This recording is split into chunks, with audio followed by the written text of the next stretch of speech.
सर्वांना श्री स्वामी समर्थ. प्रपंचात परमार्थ करण्याची वृत्ती याबद्दल मी आज तुम्हाला सांगणार आहे.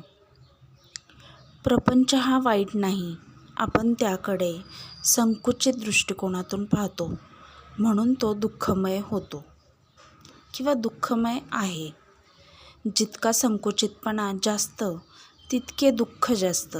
म्हणून प्रपंचात भगवंताच्या प्रेमाने पूर्ण रंगून जावे, त्यासाठी नामाने त्याच्या अनुसंधानात राहावे. आपण देहबुद्धीच्या स्वार्थात वाढतो, त्यासाठी देहबुद्धीच्या सीमा ओळखून स्वार्थाला मागे टाकून भगवंताच्या नामात राहावे. जीवनमय कल्पना मोठी असल्याने जीवनाची ताज्य बाजू कुठलीच नसते. संतांच्या जीवनात समाधान काठोकाठ भरलेले असते किंवा भरलेले आहे. भगवंताच्या नामात राहून अनन्य भावनेने शरण गेल्यावर परमार्थ प्राप्तीचा अनुभव येतो. प्रपंचात परमार्थ करणे सोपा व सुलभ मार्ग हा नामस्मरणाचा आहे, हे महाराजांनी दक्षून सांगितले आहे, दाखवले आहे.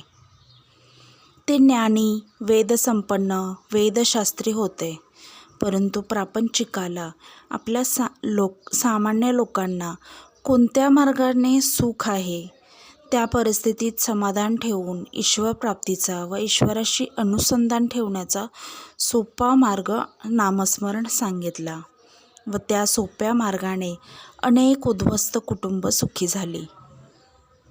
स्वैराचारी कुटुंबातील लोकांची धार्मिक वृत्ती वाढली व नामाचा सोपा मार्ग महाराज ग्वाही देऊन सांगतात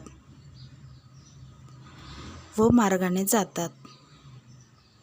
मी तुमचे काम करेन असे आत्मविश्वासाने सांगतात, म्हणून करोडो लोकांनी तो मार्ग अवलंबला आहे.